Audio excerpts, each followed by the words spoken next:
no legal basis for what you just said. You cannot say when you commit war crimes, I was made to do them. Piers Morgan has built a career positioning himself as the loud, unshakable defender of Trump. He loves to posture as the guy who always has the last word, who can shout down critics and keep control of the narrative. But every once in a while, he runs into someone who won't play along. Someone who dismantles his talking points so thoroughly that his only escape is to literally cut the debate short. And that's exactly what happened here. In this explosive clash, British commentator Owen Jones takes Morgan to task over Gaza, exposing the weakness in his arguments and pressing him with questions he simply cannot answer. For a man who prides himself on being in control, watching Piers squirm, deflect, and ultimately shut down the discussion says everything about the cracks in his position. Before we dive into the full story, comment where you're watching from, and don't forget to like and subscribe so you don't miss the next one. What makes this moment so satisfying isn't just the debate itself, it's the way it flips the script. Normally, Morgan's the one hammering away, but here we see him cornered, flustered, and out of his depth as Jones pushes back on his excuses for Israel's actions in Gaza. And by the end, it's crystal clear.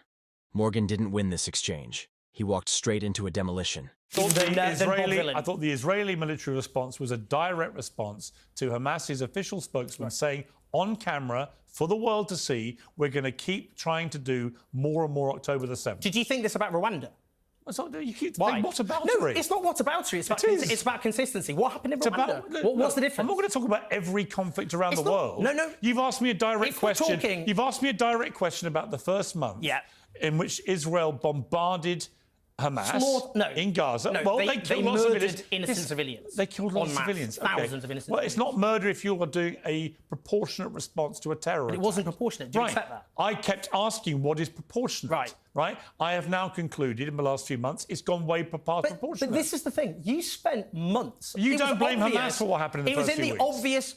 Do you not blame Hamas? The war crimes, I blame them for their war crimes. You don't blame them for what Israel then did? Every war crime Israel committed So is on Hamas Israel. built a massive tunnel network. They then launched the worst terror attack on Jewish people has no legal since standing. the Holocaust. Right. And when Israel inevitably responds the way they did, that's not on Hamas. There is no legal basis for what you just said. You cannot say when you commit war crimes, I was made to do them.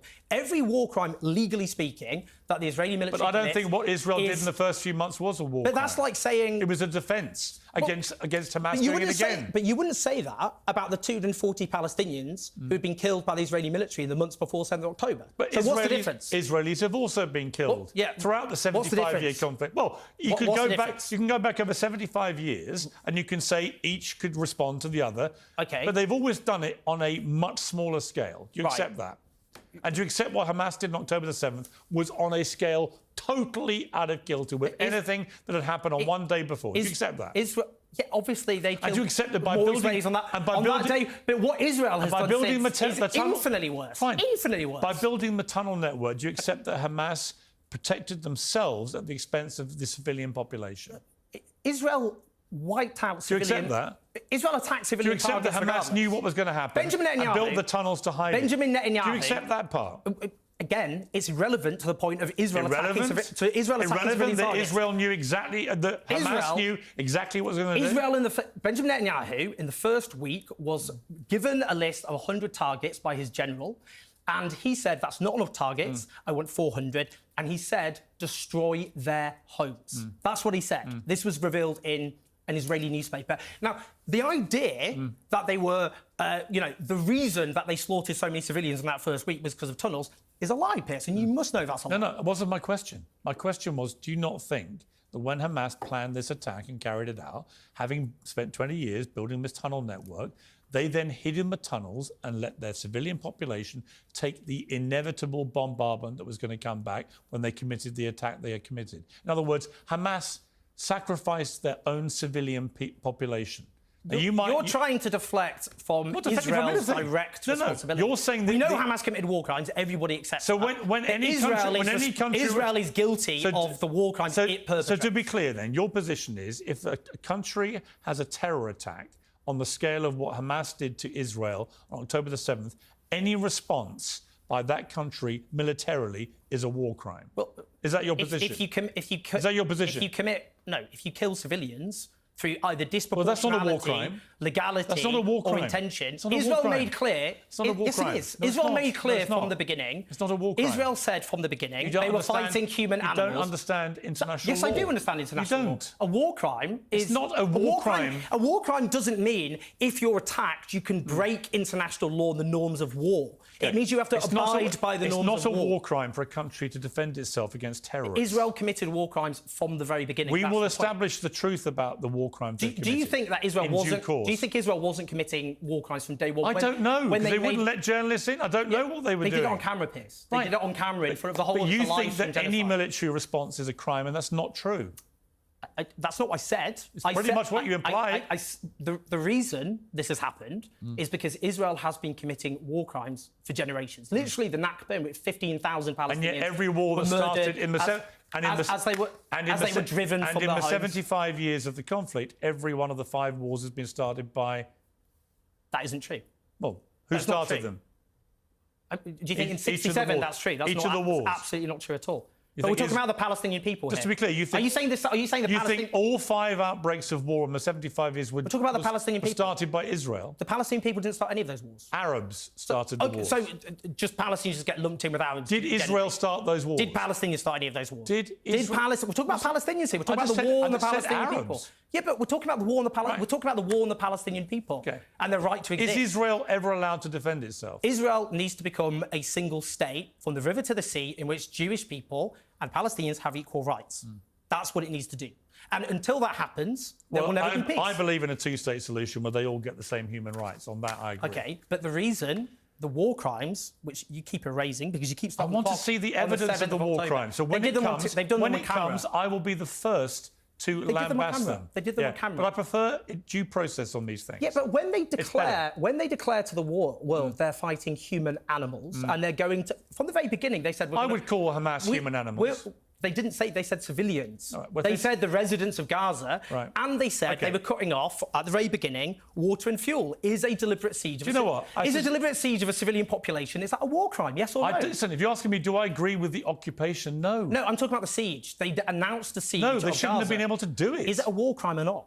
Probably. So you accept they committed war crimes from day one then? I think the siege that they enacted because they were able to Right. is indicative of the wider, bigger picture problem of the occupation. I agree with that. But so you conceded the point then. You've conceded the point that this doesn't begin, obviously, in the 7th of October. Of course not. But then... I've never said that. You would never say... I think you should watch my show more often. Well, Right, I've Owen. got... Life's It's too, good to have you back. Life's too short. It's good to have you back. But honestly, life isn't too short for you to be better informed about what I do on my show. Well, you 'Cause don't- you don't accept Israel's You throw committing out all these genocide. generalisations, which make me think you haven't watched it You enough. don't think Israel's committing genocide? You'd be better informed if you watched my show Do you more think often. Israel's committing genocide? As you were about our friend Bob Violent, Israel- who it turned out made you look a right chump.